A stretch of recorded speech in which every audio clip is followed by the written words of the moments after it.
Class 12 तथा BBS second year अंतर्गत inventory management और एकाउन्टिङ फर मटेरियल च्याप्टरमा छौँ हामी र यस च्याप्टरमा हामी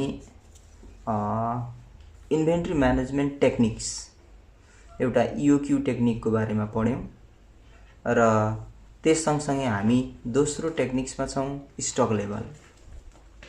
कुनै पनि अर्गनाइजेसनलाई, कुनै पनि कम्पनीलाई वा कुनै पनि संस्थालाई आफ्नो वस्तुको मार्केटमा डिमान्ड कति हुने भन्ने कुरा आइडिया आएन भने त्यति बेला मौजदातको अर्थात् मटेरियलहरूको मिनिमम लेभल र म्याक्सिमम लेभल चाहिँ क्रिएट गरेर त्यो स्टोरमा राखिने न्यूनतम मौजदात र अधिकतम मौजदात निर्धारण गरेर त्यो दुईटालाई सन्तुलनता कायम गरी मौजदात व्यवस्थापन गर्ने अर्को विधि यो स्टक लेभल हो।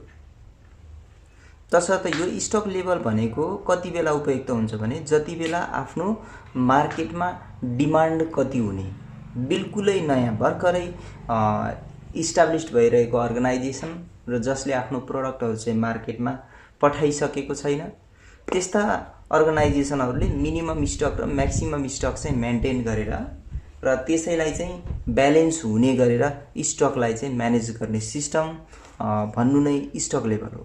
र यो स्टक लेभल अन्तर्गत हामी विभिन्न लेभलहरु क्रिएट गर्नुपर्ने हुन्छ। लेभलहरु चाहिँ हामी डिटरमाइन गर्नुपर्ने हुन्छ, जस्तो safety stock, minimum stock level हैन, रिअर्डर लेभल, रिअर्डर क्वान्टिटीहरुको कुरा, maximum stock level, minimum stock लेभलको कुरा, त्यस्तै तपाईको एभरेज स्टक लेभलको कुरा, डेन्जर स्टक लेभलको कुरा, यो हामी स्टक लेभल भित्र पढ्छौं।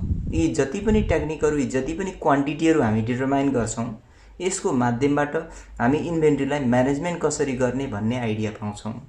तसर्थ स्टक लेभल भन्ने टपिक भित्र र यो म्यानेजमेन्ट टेक्निक्स भित्र हामी केही फर्मुलाहरु युज गरेर क्वान्टिटीहरु डिटरमाइन गर्नुपर्ने हुन्छ। तसर्थ म फर्स्टमा रिअर्डर लेभलमा जाने भए। रिअर्डर लेभल जसलाई रिअर्डर पोइन्ट पनि भनिन्छ, रिअर्डरिङ लेभल पनि भनिन्छ, यो हामी सर्ट फर्ममा आरओएल लेख्छौं। यो आरओएल क्याल्कुलेसन गर्ने हामीसँग तीनवटा फर्मुलाहरु हुन्छ, तीनवटा फर्मुलाहरु छन् र ती तीनवटा फर्मुलाहरु मध्ये हामी प्रायोरिटी बेसमा कुन फर्मुलालाई पहिलो प्रायोरिटी दिने त त्यो प्रायोरिटी बेसमा हामी चाहिँ फर्मुला यहाँ मैले लेख्छु, त्यही अनुसार तपाईहरुले पनि विचार गर्नु होला। सबभन्दा सुरुमा यदि हामीसँग maximum consumption, maximum consumption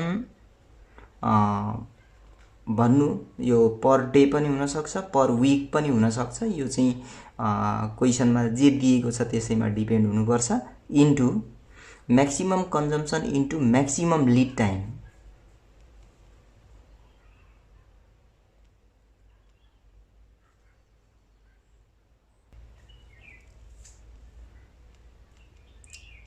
maximum lead टाइमले मल्टिप्लाई गर्यो भने हाम्रो आरओएल आउँछ। यो हामी पहिलो प्रायोरिटी सल्युसनका लागि पहिलो प्रायोरिटी दिनुपर्ने फर्मुला भन्छु म। अब यो के छ भने अर्गनाइजेसन अनुसार र उनीहरुको चाहिँ प्रोडक्टको नेचर अनुसार चाहिँ यो फर्मुलाहरु चाहिँ फरक लगाएर पनि हामी आरओएल क्याल्कुलेसन गर्न सकिन्छ। तसर्थ तीनवटा फर्मुलालाई चाहिँ प्रायोरिटी बेसमा हामी युज गरिरहेछौं। र यो पहिलो फर्मुला पछि हामी मैले यहाँ अर भनेर लेखेँ, आरओएल क्याल्कुलेसन गर्नको लागि सेफ्टी स्टक भएको फर्मुला, सेफ्टी स्टक अनि plus lead time into daily consumption, weekly consumption,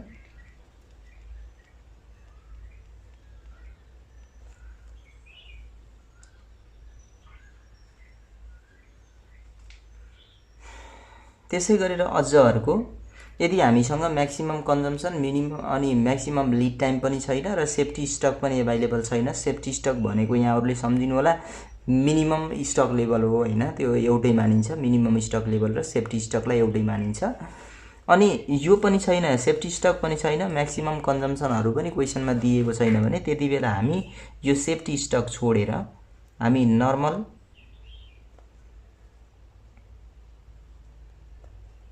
normal consumption into normal lead time.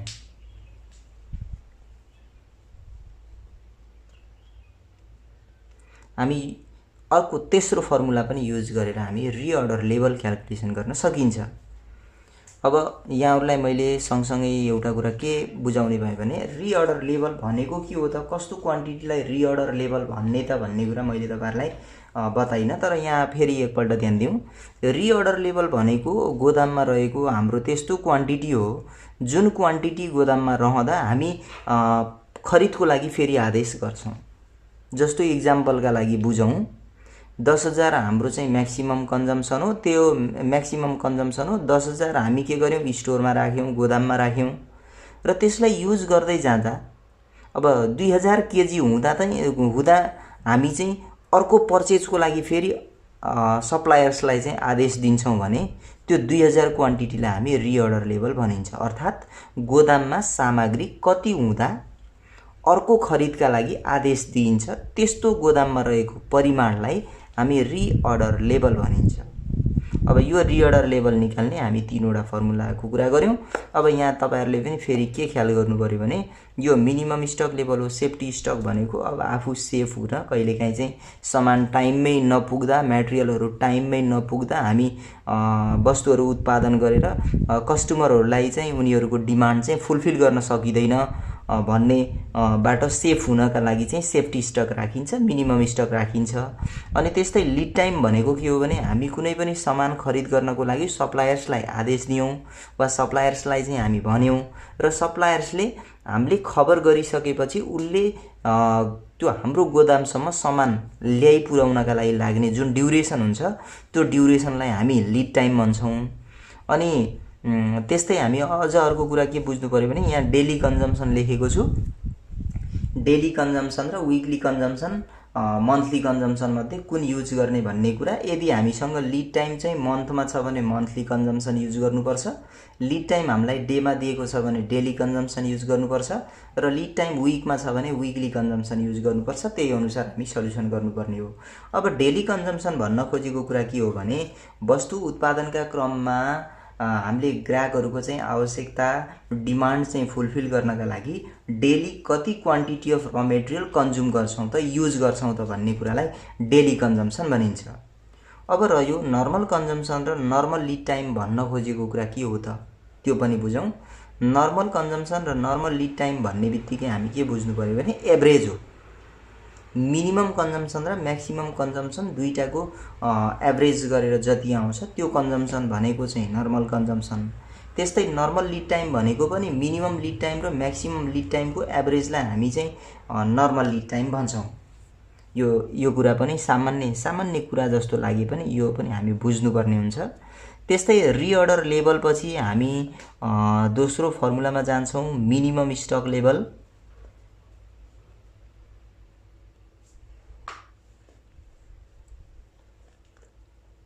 अब मिनिमम स्टक लेभल क्याल्कुलेसन गर्नको लागि अब यसलाई सर्ट फर्ममा त्यस्तो केही पनि छैन हैन, लेखिदैन। अब लेख्नु पर्यो भने MSL लेख्यो भने म्याक्सिमम र मिनिमम दुईटैको लागि हुन्छ, तसर्थ मिनिमम यसको सर्ट फर्म धेरै युज गरिदैन हैन। अब यो मिनिमम स्टक लेभल क्याल्कुलेसन गर्दा ROL मा बेस भएर हामी क्याल्कुलेसन गर्नुपर्ने हुन्छ। ROL minus normal consumption into normal lead time. Normal consumption र नर्मल लिड टाइम मल्टिप्लाई गरेर ROL बाट हामी लेस गर्यौं भने मिनिमम स्टक लेभल आउँछ। मिनिमम स्टक लेभल भन्ने बित्तिकै अघि पनि मैले भने safety stock calculation, safety stock नै मिनिमम स्टक लेभल हो यदि क्वेशनले चाहिँ अलग अलग दिएको छैन भने। अब त्यस्तै हामी सेफ्टी स्टक क्याल्कुलेसन यसैसँग यही टपिकसँग रिलेटेड भएको हुनाले मैले यहाँ स्टार दिएर लेखेँ। सेफ्टी स्टक भनेको कसरी क्याल्कुलेसन गर्ने त, अब कहिले कसो के हुन्छ भने हामीलाई सेफ्टी स्टकको लागि पिरियड दिएको हुन्छ, तसर्थ मैले यहाँ के गरे भने daily consumption into period of safety stock. अब सेफ्टी स्टकको पिरियड भनेको चाहिँ 30 डेज कन्जम्सन भन्छ, कहिलेकाहीँ 15 डेज भन्ला, कहिलेकाहीँ 20 डेज कन्जम्सन भन्ला हैन। डेली कन्जम्सन निकालेर 20 डेजमा कन्भर्सन गरिदियौँ भने त्यो चाहिँ सेफ्टी स्टक आउँछ। अब त्यसैलाई नै हामी क्वेसनले दिएको छैन भने मिनिमम स्टक लेभल मानेर हामी फर्दर सल्युसन गर्छौँ। त्यस्तै हामी मिनिमम स्टक लेभल पछि हामी तेस्रोमा पुग्यौँ, म्याक्सिमम स्टक लेभल। अब म्याक्सिमम स्टक लेभल क्याल्कुलेसन गर्दा पनि हामी यो ROL reorder level plus reorder quantity,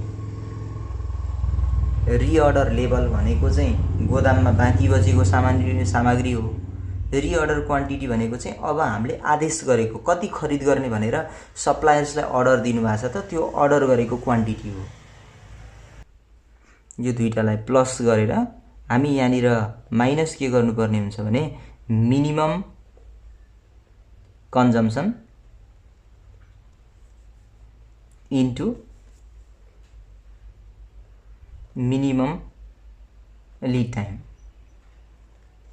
अब मिनिमम कन्जम्सन र मिनिमम लिड टाइम दुईटालाई मल्टिप्लाई गरेर ROL र ROQ को दुईटाको समबाट चाहिँ हामी डिडक्सन गरिदियौँ भने यो म्याक्सिमम स्टक लेभल आउँछ।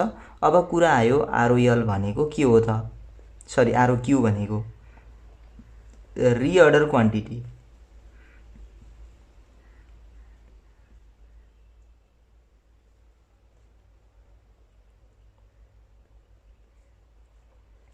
रिअर्डर क्वान्टिटी भनेको एक पटकमा हामी खरिद गर्ने परिमाण हो। यदि क्वेसनमा चाहिँ रिअर्डर क्वान्टिटी भनेर दिएको छैन भने त्यो हामी EOQ इकोनोमिक अर्डर क्वान्टिटी भनेर हामी अघिल्लो मेथडै पढेका छौँ। त्यो EOQ को युनिट्स नै रिअर्डर क्वान्टिटीको युनिट्स हो भनेर हामी त्यही एजम्सनको आधारमा फर्दर सल्युसन गर्नुपर्ने हुन्छ। त्यस्तै म्याक्सिमम स्टक लेभल पछि हामी 4th नम्बरमा गयौँ, एभरेज स्टक लेभल।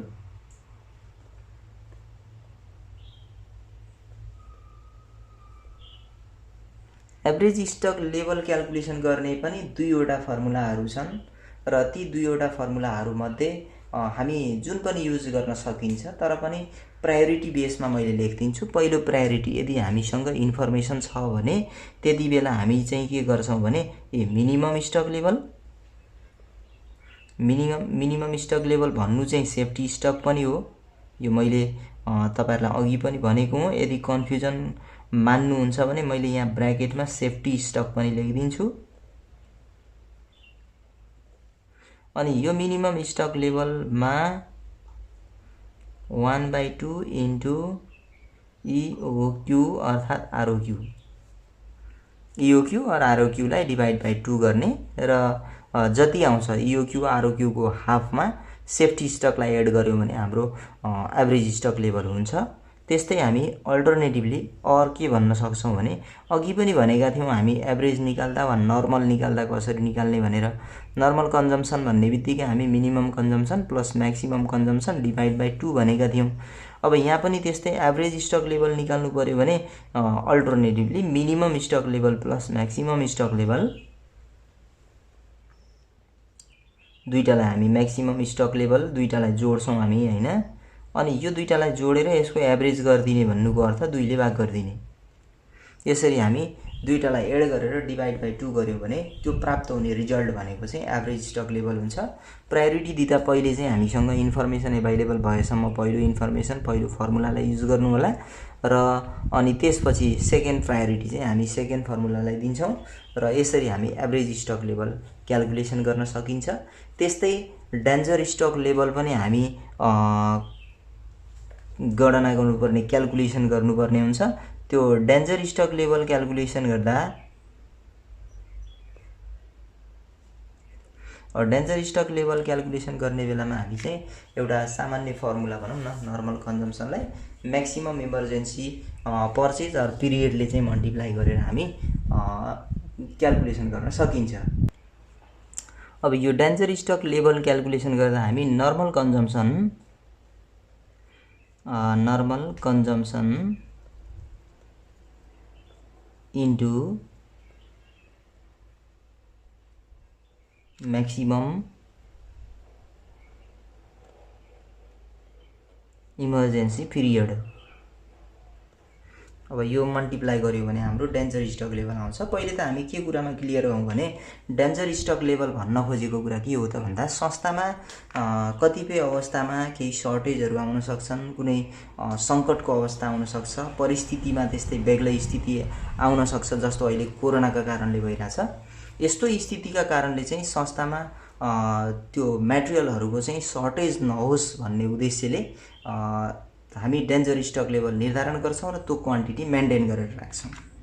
अब कति पिरियडको लागि चाहिँ यस्तो सर्टेज हुने हो त, कुन ड्युरेसनसम्मका लागि चाहिँ हाम्रो यो के अरे यो सङ्कट आउने हो त, त्यो चाहिँ डिटरमाइन गरिन्छ र त्यसले डेली नर्मल कन्जम्सनलाई मल्टिप्लाई गरेर हामी डेन्जर स्टक लेभल चाहिँ निर्धारण गर्न सकिन्छ। अब इक्जामको पोइन्ट अफ भ्यूबाट चाहिँ तपाईको यो चारवटा जस्तो रिअर्डर लेभलको अनि मिनिमम स्टक लेभलको, म्याक्सिमम स्टक लेभलको र एभरेज स्टक लेभलको कुराहरू बढी फोकस गरिएको छ।